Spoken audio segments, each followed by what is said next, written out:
Fala, meus príncipes e minhas príncipas!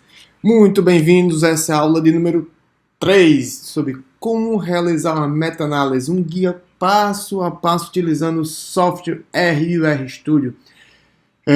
Essa é a nossa sequência, já vimos a aula número 1, número 2, aulas bastante tranquilas. Vou começar a aprofundar um pouquinho mais os conceitos. Nessa aqui eu vou falar de intervalo de confiança, valor P e nível de significância. Muito tranquilo. Vou falar do básico, o que precisa saber para poder interpretar a meta-análise. Ainda não começamos propriamente a realizar a meta-análise. Vai ser as próximas aulas. Próxima aula, aula 4. Vou falar um pouquinho mais de estatística, o básico, e depois vou falar sobre forest plot, depois vamos fazer a sequenciazinha com os exemplos 1 e 2 da aula passada, da aula número 2, e vamos meta-analisar. Então, vamos lá. Está na hora de chamarmos uma força mais poderosa que a nossa. Vamos unir nossos poderes. Terra! Fogo! Vento! Água! Coração! Pela união dos seus poderes, eu sou o Capitão Planeta! E vai planeta, vai meta-análise. Para quem não é da minha idade, não chegou a ver esse desenhozinho, mas é basicamente isso aí. Meta-análise, a união de vários artigos num algo maior. E é o que eu quero que vocês aprendam aqui. Então, vamos falar sobre intervalo de confiança. Intervalo de confiança. Antes de a gente falar isso aqui, falar um pouquinho sobre estatística. Estatística. Palavra antigo, o uso da estatística, deriva de status, ou seja, Estado, que era uma ferramenta basicamente para o Estado fazer censos e organizar coleta de impostos e ver quem está apto para guerra. Então, nada mais é do que uma ferramenta burocrática, como iniciou. Então, status, estatística, Estado. Há relatos bíblicos que um dos primeiros estatísticos foi Moisés, né? Ele recebeu um comando divino para fazer um censo em Israel e ver quem eram os jovens de 20 anos aptos para guerrear por Israel. Então foi o primeiro estatístico, por assim dizer, lá do Velho Testamento. Então, primeira coisa, vamos ver 3 coisas nessa aula. Intervalo de confiança, valor P e o alfa, nosso nível de significância. Então vamos começar com o nosso intervalo de confiança. Depois desse breve prelúdio sobre status, estatística, Estado, vamos começar. Todo mundo já viu, esse ano, estou gravando essa aula em 22, ano de eleição no Brasil, mas já acompanhamos recentemente eleições em outros locais, aquelas pesquisas. O que significa essas pesquisas com 2 pontos para mais, 2 pontos para menos? Muito comum a gente ver esse nível, aí não dá um número exato. Por quê? Porque esses institutos que coletam essas pesquisas, eles não entrevistam toda a população, no caso aqui no exemplo americana, para saber qual a percentagem. É tanto que eles colhem uma amostra e dão uma faixa. É tanto que nessa pesquisa, 2016, dava Hillary Clinton, 45%, mas com uma faixa para mais ou para menos. Tanto assim que quem acompanhou as eleições de 2016 viu que realmente, em números absolutos, ela teve mais votos, mas lá tem essa questão de colégio eleitoral. Mas enfim, só que eu quero que vocês saibam que existe essa variação. Pontos para mais, pontos para menos. Dependendo do qual teste, como foi feito, o N, de quantos foram entrevistados, no caso de eleições, existe essa variação, existe um intervalo no qual eu espero que dentro desse intervalo esteja um número exato. Por exemplo, se eu falar que no Brasil vai ter uma eleição e Cabo Daciolo teve 2% das intenções de voto com 2 pontos para mais, com 2 pontos para menos, ou seja, ele pode ter tido de 0 a 4% dos votos reais, ou seja, nesse intervalo de 0 a 4, o valor real, eu espero que ele esteja nesse intervalo que eu dei. Por exemplo, 2 pontos para mais, 2 pontos para menos, a média deu 2, então de 0 a 4, esse é o intervalo. E lembrar que, como eu não estou pesquisando todo, eu não sei o número real, por exemplo, se eu quiser, eu inventei um medicamento fantástico, um medicamento que deixa a pessoa com o abdômen tanquinho com um comprimido só. Eu quero testar o efeito desse medicamento. Eu não posso simplesmente testar em toda a população mundial, toda a população brasileira. Eu vou testar num certo grupo e vou generalizar os resultados. E lembrar que em tudo, que eu não pegue toda a população, eu vou ter que contar com o aleatório, não só aquele efeito já esperado. Existe o aleatório, e nada mais aleatório que o nosso conhecido Ronaldinho Gaúcho, nosso querido O Bruxo. E lembrar que em estatística, em tudo, tem que contar com aleatório. Então é aí que entra o intervalo de confiança, é aí que entra estatística. Então, vamos ver. Digamos que eu queira saber qual a percentagem de flamenguistas que existem no Brasil. Do nada, pensei nisso aqui. Supomos que, se eu pesquisar, que existe 20%, todos os brasileiros, todos, 20% torcem para o Flamengo. Então, só que eu não tenho como contar, sair perguntando de um por um quantos flamenguistas existem. Eu estou supondo, vamos aqui um exemplo, que seja 20%. 20% de toda a população torce para o Flamengo. Como não tem como eu sair perguntando um por um, vamos dizer que eu criei um teste, chamado Teste M. Como é que é esse Teste M, para eu saber? Eu criei. O Teste M simplesmente é assim. Eu vou lá no Maracanã e, no dia de jogo, para as primeiras 100 pessoas que entrarem nele, eu vou perguntar para que time ele torce. Então eu vou fazer isso. Eu vou na quarta-feira e no domingo. E eu faço a média. Vamos dizer que eu fui lá e perguntei para as 100 primeiras pessoas para que time ela torce. E vou anotar quantos serve do Flamengo. Lembrando que eu posso contar com o aleatório. Então, o que aconteceu? Digamos que teve Fla-Flu na quarta e no domingo. O que aconteceu? Minha média foi essa. 50%, mais ou menos 2%, disseram que torcia para o Flamengo. Ou seja, meu intervalo vai de 48 a 52. Esse é meu intervalo. Só que, como eu mencionei um pouquinho anteriormente, 20% do Brasil torce para o Flamengo. Então, o número real, o número do Brasil mesmo que torce para o Flamengo, não está contido nesse intervalo. Então, se eu repetir, digamos que eu repita esse meu teste M no outro mês. Aí, digamos que em vez de Flamengo e Fluminense, teria Botafogo e Vasco. Então, no meu teste, provavelmente, teria 0. 2 pontos para mais, 2 pontos para menos. Então, o intervalo 0 a 2, então tem como ser negativo. 0 a 2 não estaria contido os 20% reais. Então, ou seja, esse intervalo produzido pelo meu teste não contempla o número real. Isso é 20%. Então, vamos dizer que eu criei um novo teste. Já que o teste M não foi bacana. O intervalo que ele concede como resultado não contém o número real. Eu criei um teste I. Como seria o teste I? O teste I, digamos que eu tenho um colega hacker que ele tem todos os telefones do Brasil, todos os números, qualquer número, todos. Todo mundo que tem um telefone, ele tem um número. Então, vem cá, meu colega hacker, me consiga aí 100 números. Aleatoriamente, eu escolho 100 números para ligar. Vou ligar na quarta-feira e no domingo para 100 pessoas. E vou fazer a média e vou perguntar: quantos torcem para o Flamengo? Então, após aplicar o teste, eu consegui uma média de 23%, com o desvio padrão de 5, mais ou menos 5. Então, meu intervalo com esse teste foi de 18 a 28.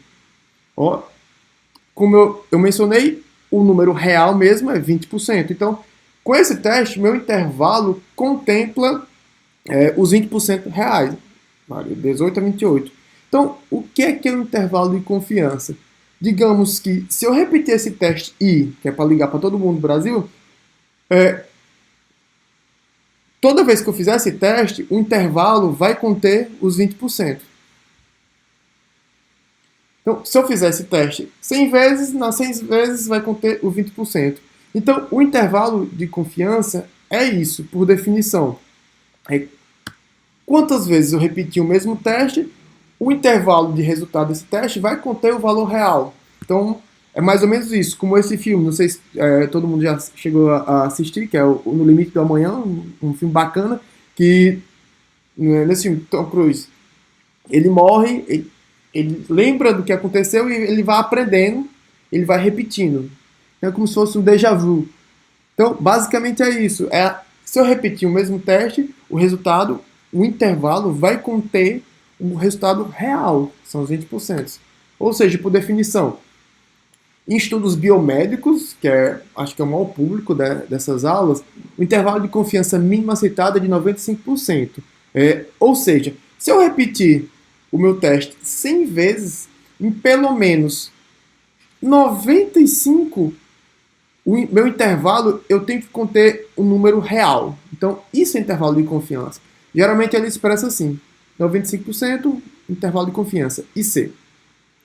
Então, é isso que é intervalo de confiança e é nosso primeiro item estudado aqui nessa aula.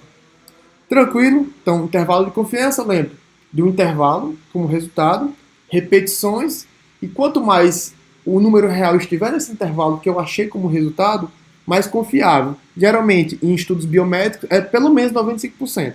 Então, se eu repetir 95, se eu fizer 100 vezes, em pelo menos 95 do meu intervalo que eu encontrei, o resultado real vai estar dentro dele. Então, vamos para o próximo. Vamos falar um pouquinho sobre probabilidade, sobre valor P e nível de significância. Então, vamos supor que meu avô chegou com uma moeda. Aqui, meu netinho, meu Arielzinho, olha essa moeda que eu tenho, que moeda bacana. Vamos fazer uma brincadeira? Vamos jogar aqui cara e coroa. Se essa moeda der 5 vezes coroa, eu lhe pago a janta. Melhor, eu lhe dou um brinquedo. Negócio de janta, o menino não gosta de janta, então eu vou lhe dar um brinquedo. Beleza. Cai 5 vezes coroa? Tranquilo.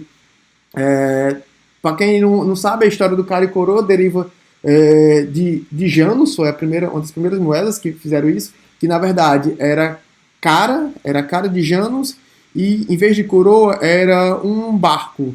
Janus, na mitologia, ele é aquele deus de duas faces e o deus da navegação, não o deus do mar é Poseidon, mas na verdade Janus. E brincava assim, é cara ou barco, não era cara ou coroa. Enfim, foi se evoluindo, agora cara ou coroa. Então, voltando aqui para a história do meu avô. Então, o que aconteceu? Pô, vô, 5 vezes cara ou coroa, sei não, acho que essa moeda aí é viciada, acho que não é bacana não. Não, essa moeda é verdadeira, não tem nem nada de diferente nela. Então, basicamente, tenho duas possibilidades. Eu tenho minha hipótese nula, que é a minha moeda é honesta, ela é verdadeira. E tenho minha hipótese alternativa, que a minha moeda não é verdadeira, ela é viciada, não é honesta. Então, são duas hipóteses. Então, vamos lá. Jogando a primeira moeda, ela dá coroa. Qual a chance dela dar coroa? 50%, cara ou coroa. Se eu jogar de novo, 25%. Poxa. Se eu jogar de novo, 12,5%. Quarta vez, 6,25%. Uma quinta vez, 3,125%. Probabilidade baixíssima de acontecer isso, mas existe. Aí vem o conceito de alfa, ou nível de significância. O que é isso? O que é esse alfa? É aquele número a partir da qual eu começo a desconfiar da minha hipótese. Minha hipótese é que minha moeda é honesta. Só que, se eu jogasse de novo, e ela desse coroa, mais uma vez coroa. Até quanto eu ia dizer que minha hipótese é verdadeira, que ela é honesta? Vai chegar um ponto que eu vou, não é possível, essa moeda não é verdadeira, essa moeda viciada, ela é falsa, ela não é honesta. Minha hipótese alternativa. Então, a partir de quanto? De quanto eu vou dizer que eu vou desconfiar? Então, qual é o meu nível de significância? Qual é o meu nível de desconfiança? Então, é o alfa. Então, a partir desse número, eu vou dizer que minha hipótese está em xeque. Então, geralmente, em estudos biométricos, a gente considera um nível de significância de 5%, ou seja, de 0,05. Divide em 5%, em percentagem, 5%, 0,05. E o P nada mais é do que a probabilidade. Então, aquele famoso P menor que 0,05 é justamente isso. O nível de significância, digamos que é um pouco arbitrário. Que, assim, é possível eu jogar 10 vezes a moeda e cair 10 vezes coroa? É possível? É possível. Do mesmo jeito que é possível ganhar na Mega da Virada. A probabilidade a gente sabe que é baixíssima. É tanto que eu brinco que a Mega Sena é um imposto que a gente paga para aqueles que não entendem de probabilidade. Eu jogo. Eu sei que a probabilidade é baixíssima. Mas é possível? É possível. Então, esse é o nível de significância. A partir de um número que eu defino que eu vou desconfiar. Geralmente é 5% em estudos biomédicos. Mas vocês vão ver, dependendo da área, pode ser 3, 2, 1. Então, assim, é convencional que seja 0,05, 5%. Então, daí que deriva aquele negócio do P. Quando o meu P é menor que 0,05, vai ter aquele ponto, se eu acredito ou não. E o P nada mais é do que a minha probabilidade. Então, quando eu tenho uma probabilidade menor que o meu nível de significância, eu vou aceitar ou não minha hipótese. Então, para a gente deixar bem formal o que é o P. P ele corresponde à probabilidade de termos obtido aquele resultado, ou resultado ainda mais extremos, considerando que a hipótese nula é verdadeira. Então, essa é a definição formal de P. Então, mas o que eu quero que vocês guardem disso, lembrar de nível de significância, é o meu nível de desconfiança, meu desconfiômetro. A partir de tanto, eu vou desconfiar daquele resultado. Geralmente, estudos biométricos, 5%, e lembrar daquela, geralmente o P é estatisticamente significativo quando ele é menor que 0,05, que 5 é meu nível de significância. Beleza? Então, nessa aula, que foi que a gente viu? Meu intervalo de confiança, meu valor P e meu nível de significância. Definição formal do P é essa. Ele é a probabilidade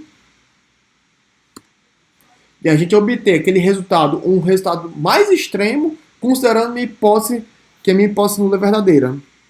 Ou seja, eu considerando que minha moeda é honesta, meu P vai ser essa probabilidade. E eu quero deixar a mensagem que a gente fica muito bitolado naquele P menor que 0,05, meu estudo tem que ter o P menor que 0,5 para ser estatisticamente significativo, para não ser acima do meu nível de significância. Lembrar, o nível de significância geralmente é um valor, geralmente é um valor arbitrário. A conveniência foi definido que ele é de 5%. Mas fica aquele negócio, se eu tiver um P de 0,049 e um outro estudo tem um P de 0,051, ou seja, é tão diferente assim, já que a gente está jogando com probabilidade, então fica só essa dica. Temos muitas falácias sobre o P, o valor P, mas eu quero que vocês tirem dessa aula. Deem lugar, lembre que existe o aleatório, lembre do meu intervalo de confiança, aquele negócio que eu tenho que, se eu repetir um teste, o resultado, o intervalo daquele teste tem que conter o valor real, e do meu P, meu jogo de moedas, que é meu nível de significância, meu alfa, e o meu P. E lembrar daquele do 0,05. Saber que ele não é é o 0,05, mas ele serve de uma referência. E a gente vai utilizar muito esses três conceitos do intervalo de confiança, do alfa e do valor P. E assim como esse jeepzinho aqui, que é da minha marca cearense, não é minha, né, mas eu sou cearense, aqui do Ceará, que é a Troller. Vamos fazer igual ele aqui, vamos para cima, que esse passa por cima de tudo. Vamos para cima de estatística e próxima aula vamos continuar falando sobre estatística. Vai ser uma aula tranquila também, essa aqui eu não considero que foi nada de outro mundo, mas vamos manter e na outra aula, essa aula 3, vamos para a aula 4 e na aula 5 eu pretendo falar com vocês sobre Forest Plot. E depois, mão na massa, vamos rodar aqui meta-análise. Então, mais uma vez, meu muitíssimo obrigado. Espero que vocês tenham gostado dessa aula número 3. Se puder, comentem, diga o que vocês acharam, para ver o que eu posso melhorar. E eu estou à disposição. Qualquer dúvida, pode entrar em contato. É isso aí. Aquele abraço, meus príncipes e príncipas, e minha dosezinha de café.